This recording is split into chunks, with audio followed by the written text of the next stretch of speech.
সরকারকে বলবো এবং আমাদের অত্যন্ত জ্ঞানী স্বরাষ্ট্রমন্ত্রীকে আমি বলবো বিষয়টি আপনি দেখবেন, কারণ মনে রাখবেন নাথিং গোজ আননোটিসড অ্যান্ড আনপানিশড। আজকে আপনি যা করছেন একদিন আপনাকে তার জন্য কাঠগড়ায় দাঁড়াতে হবে। আপনার নির্বাচন করেছিল তাদেরকে বর্তমানে মামলা দিয়ে হয়রানি করে গ্রেপ্তার করা হচ্ছে, এই বিষয়টা আপনি অবগত আছেন বা আপনি? এই বিষয়টি আমি অবগত, এবং শুধু তাই না, তারা স্টোন অ্যারেস্টের কালচার শুরু করেছে। একটা মামলা হয়েছে, জামিন নিয়েছে, সাথে সাথে আরেকটা মামলা, এবং এলাকায় এলাকায় বিএনপির লোকাল নেতাকর্মীরা মামলার ব্যবসা করছে। এটা আমি সংসদেও বলেছি।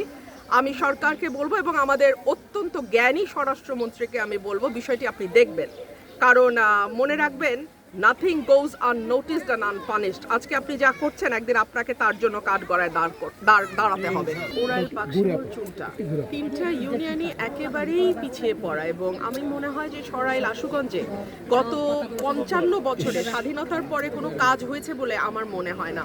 সো আমার এই এলাকার মানুষের কাছে প্রতিশ্রুতি ছিল যে আমি ডে 1 থেকে আমার কাজগুলো শুরু করব। সো প্রথম, যেহেতু মাত্র একটা অর্থ বছরের শেষে গিয়ে কিন্তু নির্বাচনটা হয়েছে, জুন পর্যন্ত কিন্তু আগের অর্থ বছর, সো আমাদের অর্থ ছাড়ও হয়েছে অনেক কম। সামান্য যেটুকু বরাদ্দ আমি পেয়েছি সেটুকু বরাদ্দ দিয়ে প্রতিটা ইউনিয়ন, 19টা ইউনিয়নে আমি কিছু কিছু করে কাজ দিয়েছি। এখন আপনারা যেখানে দাঁড়িয়ে আছেন এটা কিন্তু দাঁড়িয়ে থাকার অবস্থা ছিল না, এটা একটা বিরাট ডোবা ছিল, এবং সেখান দিয়ে নৌকাও চলে না, আবার হেঁটেও পার হওয়া যায় না। সো বাচ্চারা এটা মানে দিনের পর দিন তাদের স্কুল মিস হতো, এরকম অবস্থা। এখানে কিন্তু আমরা এখন দাঁড়িয়ে কথা বলছি।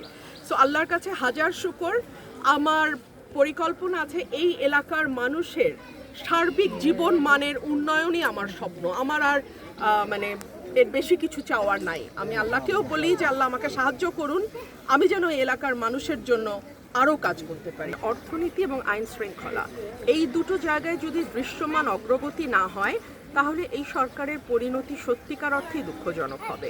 অর্থনীতিতে এই মাসেই একটা বাজেট আপনারা দেখলেন, আমাদের নতুন অর্থ বছরের যে বাজেট দেওয়া হয়েছে সেই বাজেটের বিশ্লেষণ করে আমি সংসদেও কথা বলেছি, এবং এটি কতটুকু বাস্তবায়নযোগ্য বাজেট সেটাও একটা বড় প্রশ্ন।